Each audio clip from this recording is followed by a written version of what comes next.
साथियों, जब से केंद्र सरकार ने ये 4 नई श्रम संहिता को लागू कर दी है पूरे देश में, तब से कर्मचारियों को एक बहुत बड़ी राहत मिली है कि अगर कोई कंपनी किसी कर्मचारी को अगर बर्खास्त करती है, निकाल देती है, या वह कर्मचारी स्वयं इस्तीफा देकर उस कंपनी को छोड़ देता है, तो 48 घंटे के अंदर उसके बैंक खाते में पैसा चला जाएगा। कौन पैसा? जो आखिरी महीने में उसका जो वेतन होगा, छुट्टी का वो पैसा और अन्य जो भी भत्ते शामिल होंगे, वह उनके बैंक खाते में पैसा चला जाएगा। क्योंकि यह वेतन की परिभाषा में ये सारी चीज़ें आता है। पहले इसके लिए कोई समय सीमा तय नहीं थी। अगर कंपनी बर्खास्त कर देती थी या आप स्वयं छोड़कर चले जाते थे, कई महीने लग जाते थे, तो भी आपके खाते में पैसा नहीं जा पाता था। इसमें किस में देरी होगी भाई? कौन सा पैसा लेने में आपको देरी हो सकती है? तो जैसे ग्रेजुएटी का अगर लाभ मिलेगा तो इसके लिए आपको समय लगेगा।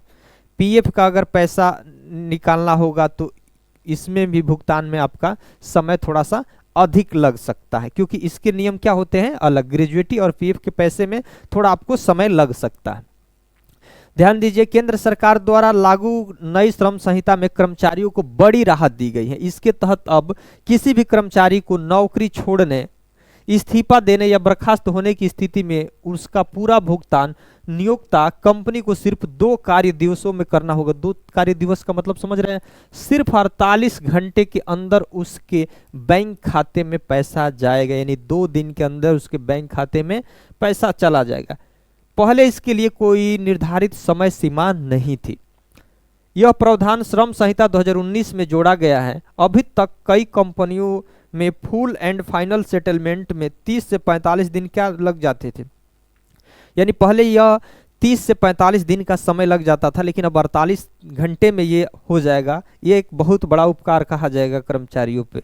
कई मामलों में कंपनियां अपने अगले वेतन साइकिल का इंतजार करती थी कि जब, जैसे मान के चलिए आपका 10 का पेमेंट होता है, आपने 11-12 को कंपनी से रिजाइन कर दिए, तो फिर अगले वो उसी डेट को इंतजार किया जाता था कि उसी डेट को वेतन आपका जो बकाया है वो दिया जाएगा।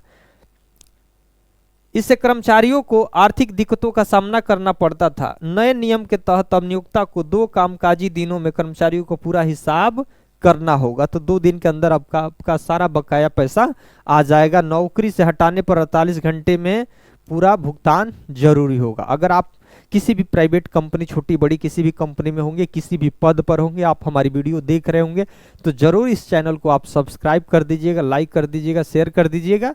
धन्यवाद।